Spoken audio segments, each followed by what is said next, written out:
Soy David Cot, presentador de La Historia de España, y este es el episodio 30 llamado Los Emiratos de Hisham y Al-Hakam, en el que explicaré los reinados llenos de turbulencias del segundo y tercer emir omeya de Córdoba y los primeros años del reinado de Alfonso II de Asturias. Suscríbete en YouTube y podcast a La Historia de España, presentada por David Cot. Hisham I de Córdoba, el emir de la Yihad. Antes de nada, recuerdo que si me escuchas en podcast, te animo a suscribirte al otro podcast, Memorias Hispánicas, para escuchar los episodios temáticos y charlas con historiadores. Y si quieres que siga divulgando historia, por favor, únete a la comunidad de mecenas en patreon.com/lahistoriahispana. Bien, en los últimos 3 episodios de la serie principal, vimos la historia del reino de Asturias de la segunda mitad del siglo VIII y la historia de la expansión del actor político más relevante de la Europa altomedieval, el Imperio Carolingio.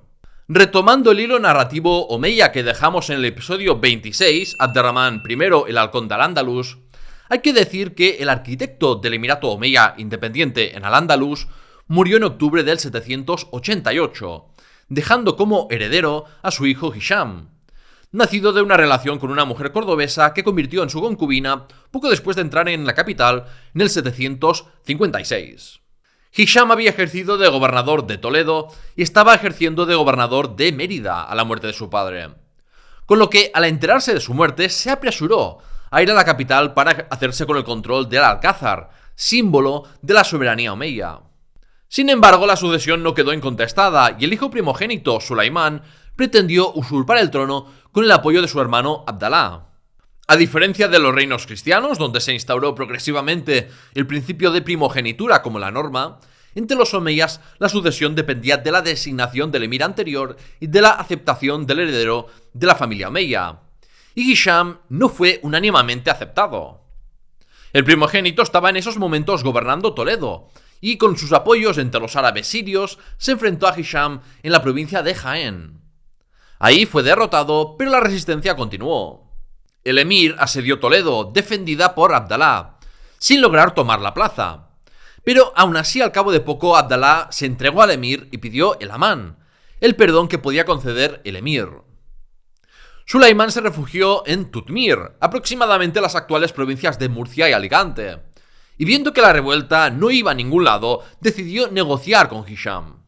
Hisham acordó dar una compensación monetaria a sus hermanos de unos 60.000 dinares, una parte sustancial de lo que recaudaba anualmente el poder central cordobés en esos momentos, pero los obligó a exiliarse al Magreb con sus familias. Durante su breve reinado, Hisham tuvo que enfrentarse a otras revueltas, como una revuelta local que implicó a buena parte de los bereberes de Itacuruna, la serranía de Ronda, o el no reconocimiento de la autoridad omeya por parte de Matru de Barcelona y Gerona y de Said de Zaragoza en la Marca Superior. Estas últimas revueltas fueron reprimidas por la intervención de aliados locales muladíes, que actuaron en nombre de Hisham con la expectativa de ser recompensados por su fidelidad, como fue el caso de Amrus ibn Yusuf o de Musa ibn Furtun de los Banu Qasi. Estos desafíos no fueron un obstáculo suficiente como para impedir que un piadoso musulmán como era Hisham enviase expediciones militares de yihad contra los territorios cristianos del norte y noreste peninsular, ante el creciente peligro de cambios en el equilibrio de poder peninsular. Hay que tener muy presente que desde el punto de vista islámico, toda la península había sido conquistada, y un príncipe cristiano era considerado tan rebelde como los árabes, bereberes o muladíes que rehusaban acatar la autoridad omeya y pagar tributo. Desde la mentalidad de la yihad, solo podían dejar en paz a los cristianos en caso de sometimiento y conversión al Islam, o si pagaban tributo como los timíes, los cristianos y judíos en suelo islámico. Como vimos en el episodio 27, el reino de Asturias de Alfonso I a Bermudo, en el 791 Hisham envió una doble aceifa contra los dos flancos del reino de Asturias, Álava y Galicia. 2 campañas victoriosas que se saldaron con la derrota a los cristianos y la abdicación del rey Bermudo el Diácono a favor de Alfonso II de Asturias, hijo del rey Fruela. En el 793, las tropas omeyas realizaron una famosa campaña contra Gerona y Narbona, que si bien no supusieron la reconquista islámica de estas plazas, sí fueron un éxito militar al derrotar al conde de Tolosa y al llevarse mucho botín, en forma de riquezas y esclavos. Entre otras cosas, el quinto del botín que se llevaba el Estado permitió hacer labores de reforma en el puente romano de Córdoba y continuar las labores de construcción de la mezquita de Córdoba. Los ejércitos musulmanes comandados por los hermanos Ibn Mughith hicieron otra campaña en el 794, esta vez con menos suerte porque, aunque un ejército saqueó la pequeña ciudad de Oviedo, de regreso fueron sorprendidos en una emboscada en la batalla de Lutos, que se saldó con victoria astur y bastantes bajas musulmanas. La inferioridad numérica y económica de los asturianos era compensada por la orografía, el conocimiento del terreno y las dificultades logísticas y perspectivas de botín que limitaban la magnitud de las aceifas, además de tácticas de guerra de guerrillas como cerrar pasos de montaña, preparar emboscadas y evitar siempre que se pudiera el combate a campo abierto. Al año siguiente volvieron a tener más suerte los musulmanes contra Álava y Castilla, y de nuevo marcharon sobre Oviedo con éxito pasando por Astorga, provocando muchos muertos en combate, pero sin infligir una derrota decisiva ni capturar a Alfonso II de Asturias. Como expliqué en el episodio Extra 13, Auge y declive militar de Al-Ándalus, el objetivo de las correrías habituales en toda la época emiral fue provocar destrucción, capturar botín y desarticular los avances territoriales cristianos, principalmente a través de la movilización de contingentes de la frontera. Se trataba de una estrategia de contención, porque la debilidad del poder central no daba para hacer asedios o colonizar nuevas tierras, como ocurrió durante las grandes conquistas árabes. Seguramente las traumáticas campañas del emir Hisham convencieron a los magnates del reino de Asturias de la necesidad de construir castillos, aún sencillos en esta época, pero que se demostraron imprescindibles para proteger a la población y refugiarla junto a su ganado y cosechas recolectadas. De ahí que la antigua Bardulia, en el norte de Burgos, fuera ganándose su nuevo nombre, Castilla. La guerra contra el infiel tenía una gran utilidad interna, porque servía para, en más de una ocasión, pacificar las marcas fronterizas y devolverlas a la lealtad, ganarse el favor de los sectores islámicos más ortodoxos, enriquecer a los omeyas y a los soldados, y mantener ocupados a los militares para evitar que canalizasen su fuerza contra Córdoba.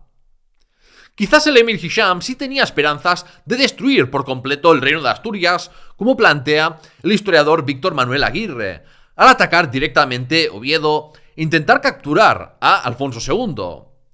Pero sus sucesores ya no fueron tan ambiciosos. Las aceifas del Emirato de Córdoba provocaron la muerte no solo de soldados en batalla, sino también de civiles, la esclavización de cristianos, la destrucción de iglesias y monasterios y la quema de sus cosechas y hogares, con lo que ponían en peligro la supervivencia de aquellos que sufrían estos ataques. Fue una cruenta guerra de desgaste. Los cristianos del norte en esos momentos estaban más a la defensiva, por lo que el balance destructor favoreció a los musulmanes. Pero también hay que decir que las ofensivas asturianas provocaban resultados similares, por lo que esto no es una peli de buenos y malos. Dejando de lado la guerra, el emir Hisham, siempre interesado en ser un musulmán modélico, simpatizó con las doctrinas legales que estaba enseñando en Medina el teólogo y jurista Malik ibn Anas, el fundador del maliquismo, una de las 4 escuelas jurídicas clásicas del Islam suní. Las escuelas jurídicas se diferencian por la prioridad que dan a las fuentes y métodos en resolver problemas. El maliquismo se caracteriza por su ortodoxia y por no dejar margen a la innovación, especulación o ambigüedad, al priorizar o limitar bastante las fuentes por la jurisprudencia islámica al Corán, los hadices más respetados y el derecho consuetudinario de Medina. Algunos alfaquíes de Al-Ándalus fueron discípulos de Malik ibn Anas y regresaron a su tierra provinciana con sus enseñanzas. Estos, a lo largo de la primera mitad del siglo IX, convirtieron al maliquismo en la escuela mayoritaria de Al-Ándalus, hasta ser de facto la escuela jurídica oficial hasta la desaparición de Al-Ándalus. La vinculación de los omeyas al maliquismo se reforzó y les dio la legitimidad de protectores de la ortodoxia islámica frente a las innovaciones de otras dinastías como los abasíes o fatimíes. Y además evitaron las grandes disidencias y desórdenes sufridos en Bagdad por la aparición de múltiples escuelas del Islam. Y lo último notorio que conocemos del Emirato de Hisham es que intentó evitar una crisis sucesoria como a él le tocó vivir, encarcelando a su hijo primogénito y nombrando heredero a su hijo de 26 años, Al-Hakam. Sin haber llegado a los 40 años de edad, la muerte sorprendió al emir Hisham I de Córdoba a mediados del año 796. Alfonso II de Asturias, el rey en el norte.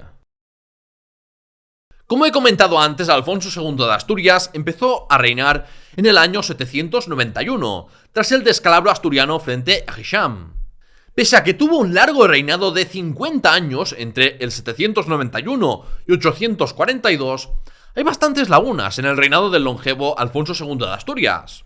Por ejemplo, en el 801 u 802 fue depuesto y obligado a entrar en un monasterio de Asturias por algún miembro de la familia regia anónimo en las crónicas. Pero al cabo de poco tiempo, el usurpador fue asesinado y Alfonso volvió a reinar. Ya cuando se suponía que iba a suceder a su padre Fruela, le quitó el trono Mauregato, y sus derechos sucesorios no fueron considerados en la sucesión de Mauregato o de Aurelio. Está claro que Alfonso II no gustaba a una parte sustancial de la familia real y de los magnates del reino. Quizás algo que haya que relacionar también con los implicados del magnicidio del rey Fruela o con las relaciones con la corte de Carlomagno. El rey Alfonso II de Asturias tiene el apodo del Casto porque, que sepamos, no se casó ni tuvo hijos, algo bastante extraño.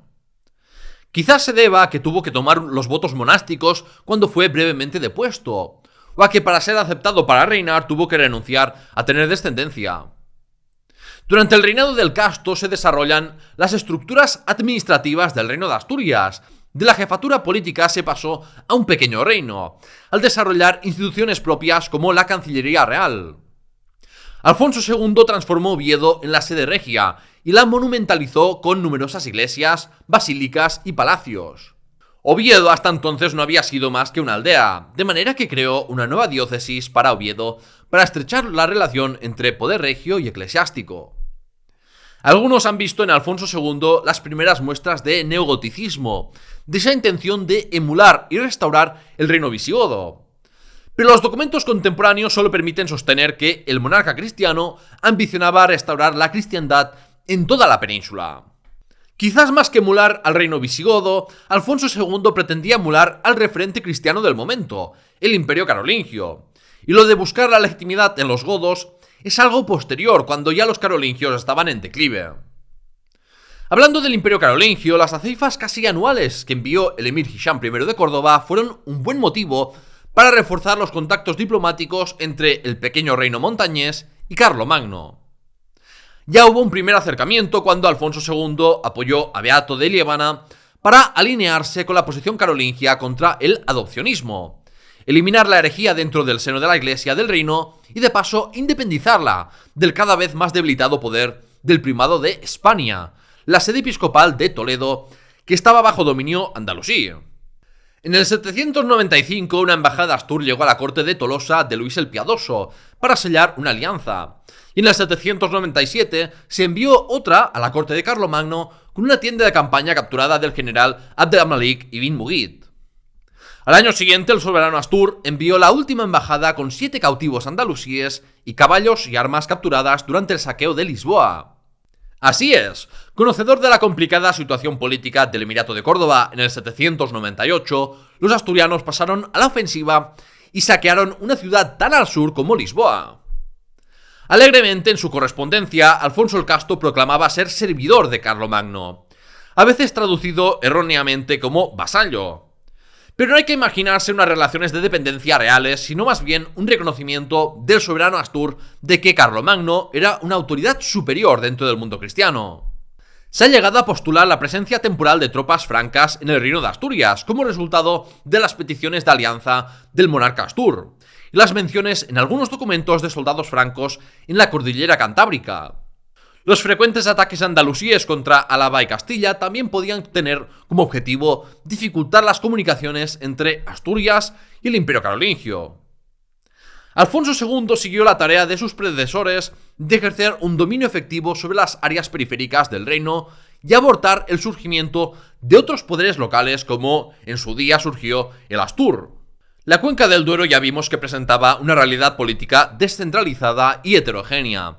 Pero lo mismo se puede decir de parte de la Galicia y Vasconia, que el Reino de Asturias intentaba integrar con dificultades, teniendo que hacer frente a resistencias a su autoridad al mismo tiempo que tejían alianzas políticas y acordaban matrimonios entre las élites locales y la familia real asturiana.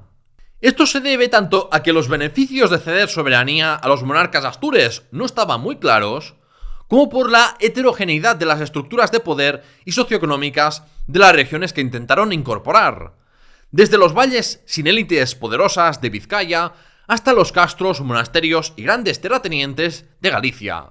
Del mismo modo que a los emires cordobeses les costó ejercer su autoridad sobre toda la península ibérica que había sido conquistada décadas atrás, los reyes de Asturias también pasaron un mal rato consolidando su autoridad en territorios periféricos del reino.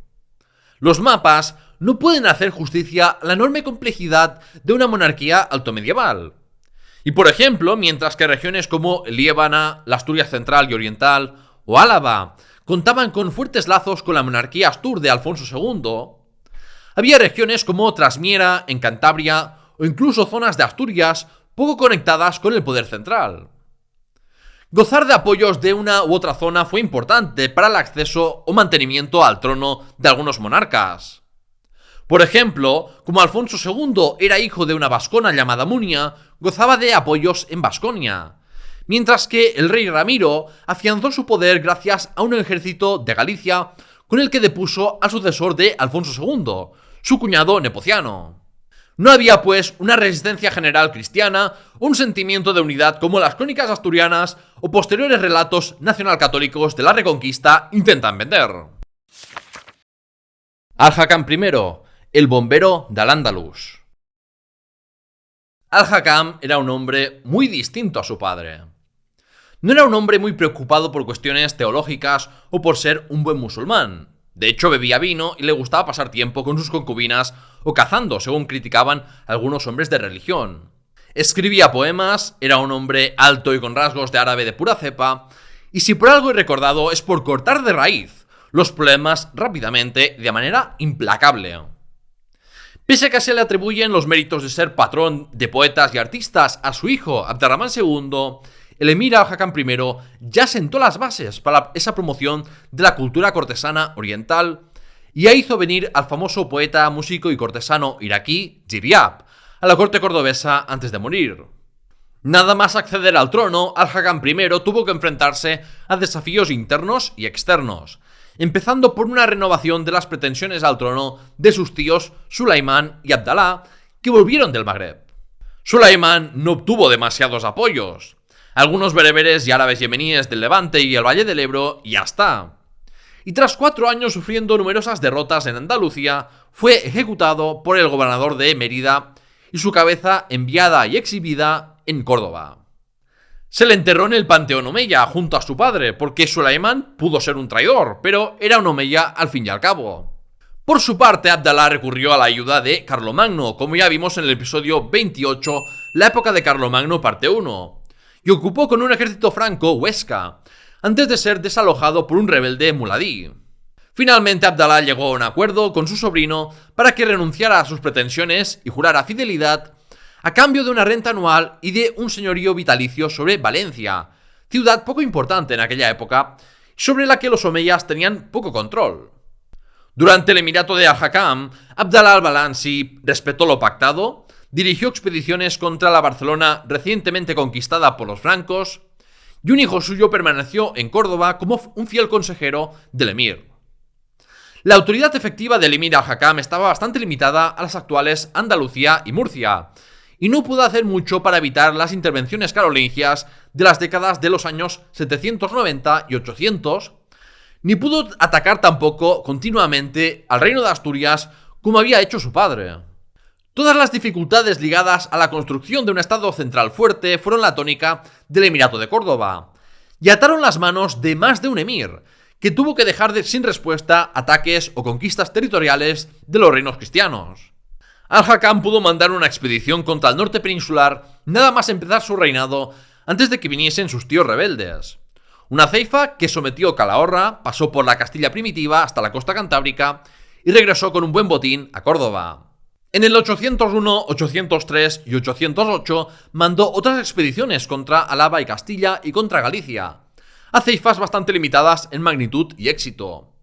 Y aunque en el noreste peninsular no pudo evitar la caída de Barcelona, la intervención de Córdoba evitó la caída de Tortosa en manos francas. Más seria fue la campaña del 816 contra Vasconia, concretamente contra la Pamplona carolingia gobernada por Velasco, mientras Álava y Vizcaya estaban en manos de Oviedo. Esta campaña fue victoriosa para las armas islámicas y supuso un revés importante para los avances de Alfonso II en Vasconia. Entre los numerosos muertos del lado cristiano estaba un tío materno del rey Astur, agente importante en el ejercicio del dominio astur en territorio vascón. Esta campaña del 816 fue la última expedición militar de Al-Hakam contra territorios controlados por los cristianos. La tarea más importante de Al-Hakam I de Córdoba fue en la propia Al-Ándalus, con la consolidación de la autoridad omeya a sangre y fuego. Hasta principios del siglo IX, la sociedad de Al-Ándalus no había cambiado demasiado respecto al periodo visigodo. Pero a partir de ahí se aceleraron los cambios y las transformaciones hacia una sociedad islamizada y de cultura árabe. Desde Al-Hakam se hicieron más habituales las fundaciones de mezquitas y almunias en Córdoba. Por ejemplo, una concubina de Al-Hakam patrocinó una mezquita desde donde surgió un arrabal, y otra concubina fundó al oeste de Córdoba una almunia, una mezquita y una leprosería donde aislar y cuidar a los leprosos. Hubo cambios que generaron resistencias. Un gran motivo de descontento fue la instauración de un diezmo sobre los cereales establecido de forma fija, sin consideración de cómo fuera la cosecha en cada año. Esto a pagar independientemente de la religión que profesases. Al igual que ocurría en el califato abasí, para hacer más sostenibles las finanzas públicas, alguien tuvo que poner fin a la fiesta de los todavía amplios privilegios fiscales musulmanes. Y el aguafiestas en Al-Ándalus fue Al-Hakam. Otra fuente de descontento popular fue que Al-Hakam amplió la guardia personal omeya, conocida posteriormente como los mudos, porque sus miembros no sabían hablar árabe. Era una guardia encabezada por el poderoso mozárabe Rabi ibn Teodulfo y compuesta por Sacaliba, es decir, europeos esclavos del norte de España y de paganos importados del Imperio Carolingio. Y como se encargaron de la represión interna, ordenada por Al-Hakam, y recaudaban impuestos, eran odiados por gran parte de la población. El tercer emir omeya cabreó a familiares omeyas, a señores de las marcas fronterizas, a musulmanes, a los temíes e incluso a alfaquíes maliguíes que añoraban el ascetismo de su padre y consideraban las políticas de Al-Hakam como las de un tirano que no respetaba los límites establecidos por Dios. Si hasta su primogénito intentó asesinarle para ocupar su puesto. Con mano dura, una red de espionaje y su ejército permanente de esclavos, Al-Hakam reprimió de manera implacable a los opositores, tomando a veces medidas muy duras que le han valido su imagen de emir brutal y represor. No es que Al-Hakam gestionase mal. Él hizo el trabajo sucio de consolidar un estado con mayores ingresos fiscales, aunque luego su hijo y sucesor Abderramán II se lleve todo el mérito, por algo visto como positivo por los estatistas.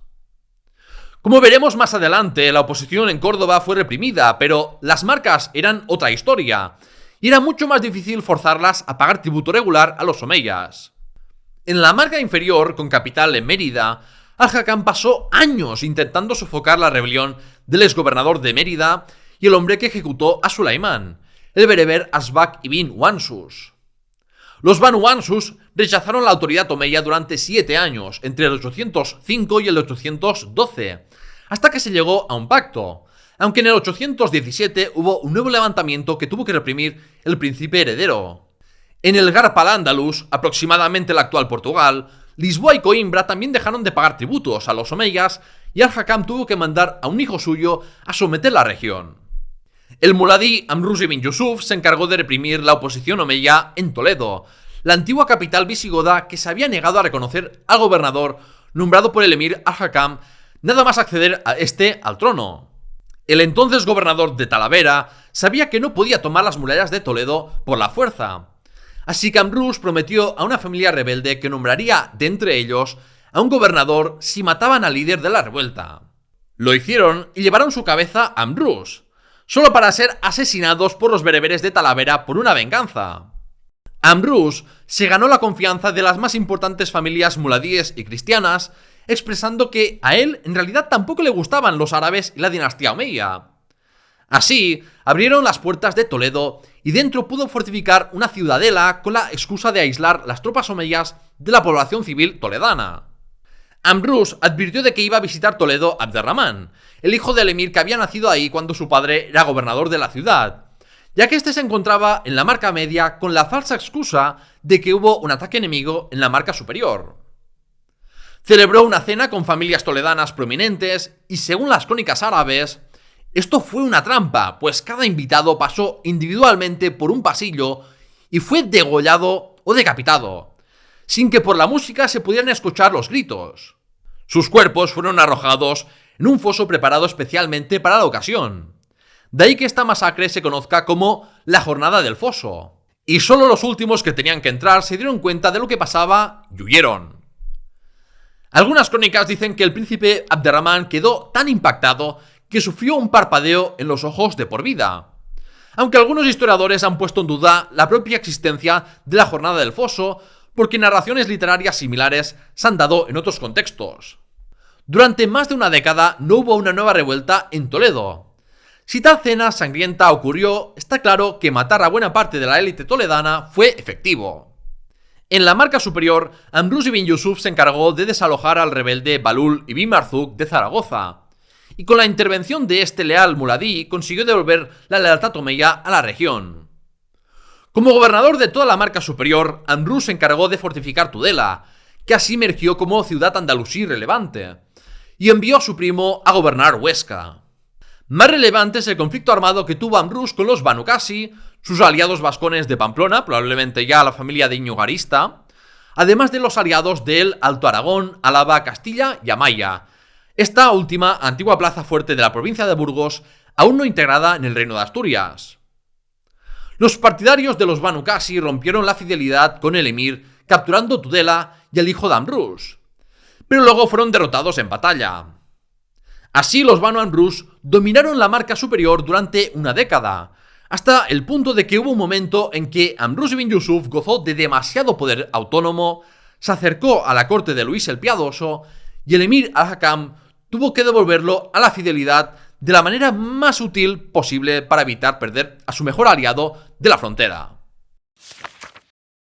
La revuelta del arrabal de Secunda. Es durante el reinado de Al-Hakam cuando se produce uno de los eventos históricos más importantes y recordados del Emirato de Córdoba, la revuelta del arrabal de Secunda, un barrio de la capital situado en la orilla sur del Guadalquivir, conectado con el resto de Córdoba a través del puente romano. Córdoba sufrió muchas transformaciones urbanísticas desde que pasó de ser una ciudad tardoantigua a la capital del Andalus, y fue expandiéndose a medida que se producía un crecimiento económico y demográfico y se iba fortaleciendo el poder de los omeyas. La principal área de expansión extramuros de Córdoba durante el siglo VIII fue por la otra orilla, por su cercanía a la Mezquita Mayor y al Alcázar omeya. Ahí se formó el arrabal de Secunda, que engulló la alquería romana de Secunda hasta llegar al actual puente de San Rafael, más al sur del puente romano. El arrabal de Secunda no era un entramado de calles estrechas y caóticas como muchas veces se imagina el urbanismo islámico medieval, sino que muestra una planificación urbanística siguiendo un trazado ortogonal de calles rectangulares, vías secundarias y plazas donde se localizaban los pozos de agua para abastecer a la población, ya que en época emiral aún no se habían privatizado los pozos dentro de los patios de las casas. En Secunda había almazaras para producir aceite, talleres donde se producía el famoso cuero de Córdoba, talleres metalúrgicos para producir armas y todo tipo de objetos de metal, y por supuesto había tanto tiendas como viviendas residenciales. En un barrio de nueva creación de una ciudad tan dinámica y en expansión como la Córdoba emiral, había una población heterogénea viviendo en Secunda, desde alfaquíes, personajes de la corte, comerciantes, artesanos y gente de distinta fe, ya que había musulmanes, cristianos y judíos. Y se calcula que albergaba entre 20 y 30.000 personas. Sorprende el alto grado de islamización y arabización tan temprana en esta zona de Córdoba, Esto lo podemos explicar por ser un barrio de la capital y por tanto muy vinculado al poder. Vemos esa islamización y arabización temprana, por ejemplo, en la ausencia de restos de cerdos, las cerámicas con aleyas en árabe o las escápulas de ovejas usadas como tablillas para el aprendizaje de la lengua árabe. Dejando de lado Secunda, en todo Al-Ándalus había un descontento generalizado por la política fiscal de mayores impuestos y tributos extracanónicos de Al-Hakam I. Fuera de la capital había una resistencia que, por la lejanía de la capital y el control de los recursos militares financiados localmente, podía llevar a que las ciudades simplemente dejasen de pagar impuestos y fueran consideradas rebeldes desde la perspectiva omeya. Pero claro, en la capital no se podían escaquear, y el malestar era palpable por la creciente presión fiscal, la inflación y los abusos de la guardia de los mudos del emir. Todo esto levantaba las críticas de todos los sectores de la población, y algunos alfaquíes malikíes, como el bereber Yahya ibn Yahya, aprovecharon el respeto que les tenía la población para pintar al Hakam como un déspota alejado del camino de Dios e incitar a la rebelión. Ya en el año 805, algunos notables árabes de Córdoba conspiraron contra el emir para hacer un golpe de estado y poner al trono a un primo de Al-Hakam. Para desgracia de los conspiradores, el primo fue leal y reveló la conspiración al emir, lo que le costó la vida a 72 conspiradores que fueron crucificados públicamente para horror de los cordobeses, incluyendo notables como un alfaquí, un eunuco y el zabazoque de Córdoba. Tras esto, el emir reforzó su seguridad con más guardias, mejoró las fortificaciones de su palacio y de la ciudad, y ejecutó a 2 tíos suyos que habían estado en prisión desde el emirato de Hisham. Al año siguiente, mientras el emir asediaba Mérida, unos comerciantes de Córdoba se manifestaron armados tras una decisión del inspector de mercados al que amenazaron con matarle. Al recibir noticias del suceso, el emir no tardó en regresar a la capital y ejecutó a varios comerciantes implicados. Esto puede parecer un asunto local menor, pero revela que el descontento se podía encontrar en todas las capas de la sociedad y que el ambiente en Córdoba era de malestar. Solo se necesitaba una chispa para hacer estallar todo por los aires. Y la chispa vino en marzo del 818, cuando un soldado esclavo de Al-Hakam asesinó a un herrero del zoco de Secunda, creyendo que podía salir impune de semejante acción. Los habitantes de Secunda y algunos cordobeses de otros barrios se solidarizaron con el herrero asesinado, tomaron las armas y se dirigieron al Alcázar omeya. La situación era crítica porque cuanto más tiempo pasaba, más gente de toda Córdoba se sumaba a la revuelta. Y aunque hasta el momento los esclavos y clientes del emir habían permanecido a su lado frente a este motín popular, existía el riesgo de que se rompiesen filas si la cosa iba peor. Por suerte para el emir, 2 primos de Al-Hakam vinieron a salvar la situación, entre ellos Ubayd Alá ibn Abdalá, hijo de Al-Balansi. Los primos dirigieron a la caballería por detrás de los rebeldes para tomarlos por sorpresa entre 2 fuegos por la zona del Alcázar y el puente romano. Los leales al emir masacraron a los amotinados y se pasaron los siguientes 3 días destruyendo el arrabal de Secunda y capturando y matando a más rebeldes. Hay relatos contradictorios sobre si Al-Hakam ordenó que no se hiciese daño a los niños y mujeres y se pusieran en un lugar apartado mientras se reprimía la rebelión. Los testimonios menos vendidos a los omeyas dan testimonio de que no se hizo distinción y se pudo matar o esclavizar a todo el que estuviera relacionado con la revuelta. Al 4.º día, el emir ordenó parar las matanzas indiscriminadas y crucificó a 300 rebeldes capturados. Se ordenó el desmantelamiento completo del arrabal de Secunda, una zona que se convirtió en un erial residencial hasta la conquista cristiana. Aún así, se le dieron usos a una zona tan próxima al centro histórico. Por ejemplo, siguieron en pie algunas viviendas de funcionarios leales. Sabemos que ahí se alojaron embajadores de Constantinopla. Conocemos algunas almunias. Y ante todo, el suelo del arrabal de Secunda se usó para jardines, cementerios y campamentos militares. Siguiendo el consejo del general y Hajib Abdelkarim ibn Mughith, el temible emir solo mostró un poco de indulgencia, dándoles el perdón a los supervivientes de Secunda y a los demás cordobeses que se unieron al motín, a condición de que se marchasen de Córdoba. Que recordemos, estamos hablando de un éxodo de miles de personas, quizás más de 20.000 desterrados.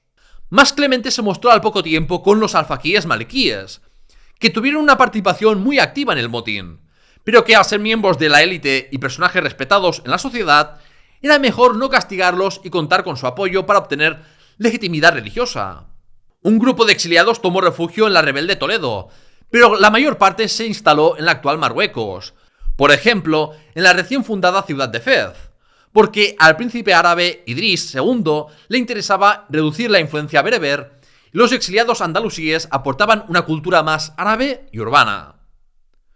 Con el paso del tiempo, muchos de los refugiados pudieron regresar, pero tuvieron que renovar juramentos de fidelidad y soportar condiciones más duras de lo normal. Pero lo más fascinante es que varios miles de cordobeses desterrados fueron a Egipto y lograron ocupar militarmente Alejandría durante varios años, hasta que en el 827 fueron forzados a abandonar la ciudad.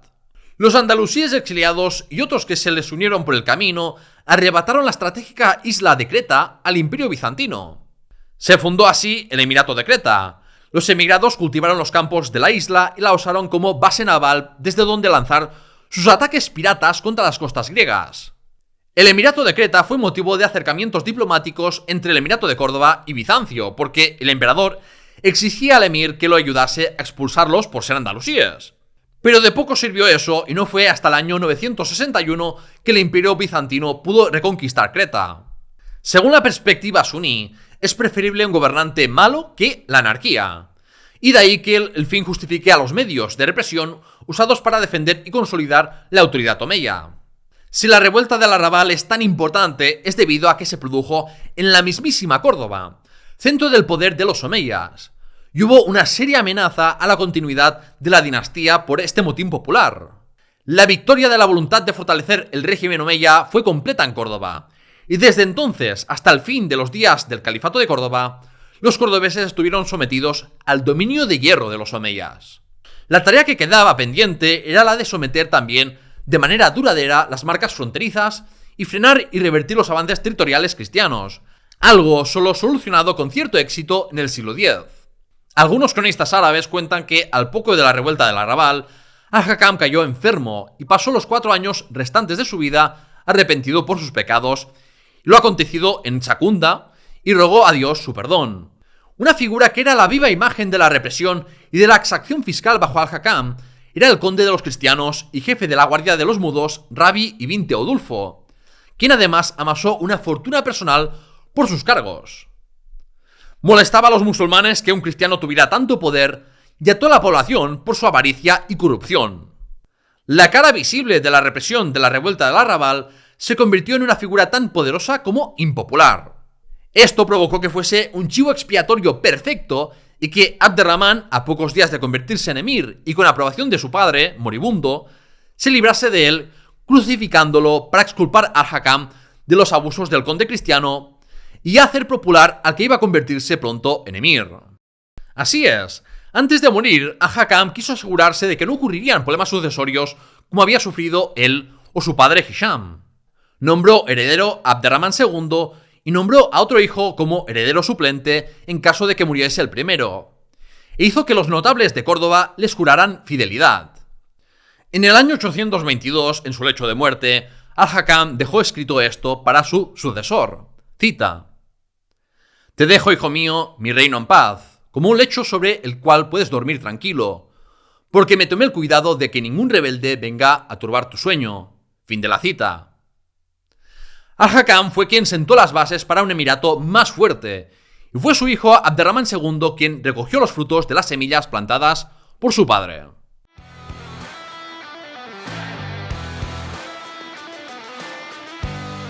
¡El veredicto!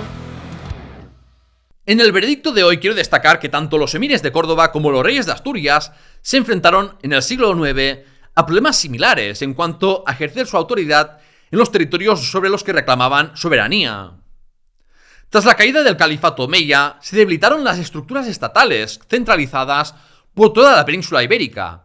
Un caso muy claro es la Cuenca del Duero, de la que ya he hablado en otras ocasiones. Pero no solo ahí, porque vemos cómo la autoridad de los emires omeyas de Córdoba no fue aceptada fácilmente en las provincias, porque sus cabecillas locales saborearon durante demasiado tiempo, los beneficios de no enviar tributos a una capital ni rendir cuentas a nadie.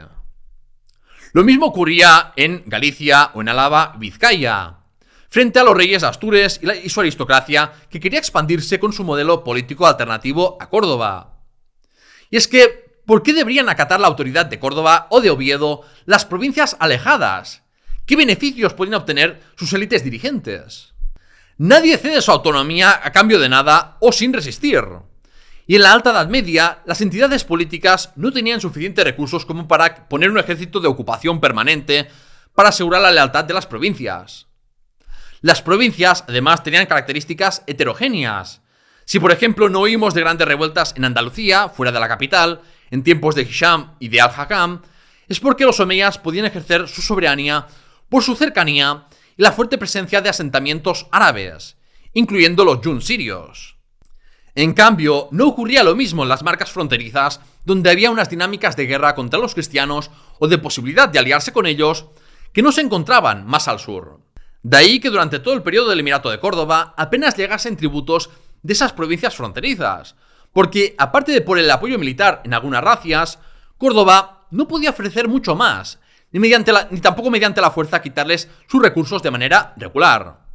Como veremos en los próximos episodios, la Alta Edad Media peninsular se caracterizará por la fragmentación política y los emires y reyes tendrán que equilibrar las dosis necesarias de amenaza por la fuerza y negociación para ejercer y ampliar su autoridad. Y con eso, el veredicto termina. Esto es todo por hoy. Si te ha gustado este episodio, dale a me gusta y suscríbete si no lo has hecho ya. Y si quieres apoyarme, puedes unirte a la comunidad de Patreon de La Historia de España Memorias Hispánicas en patreon.com/lahistoriahispana. Así obtendrás beneficios exclusivos como acceso anticipado a todo mi contenido, aparecer en los créditos, ser mencionado en un episodio, merchandising exclusivo o votar algunos temas de Memorias Hispánicas. También puedes apoyarme con membresías de YouTube o Spotify o con una donación en la página web del programa. Tienes enlaces en la descripción. En el próximo episodio voy a hablar del nacimiento del Reino de Pamplona bajo Íñigo Arista, los Banu Qasi y el Imperio Carolingio y marca hispánica tras la muerte de Carlomagno. Sígueme para no perdértelo y ¡hasta pronto!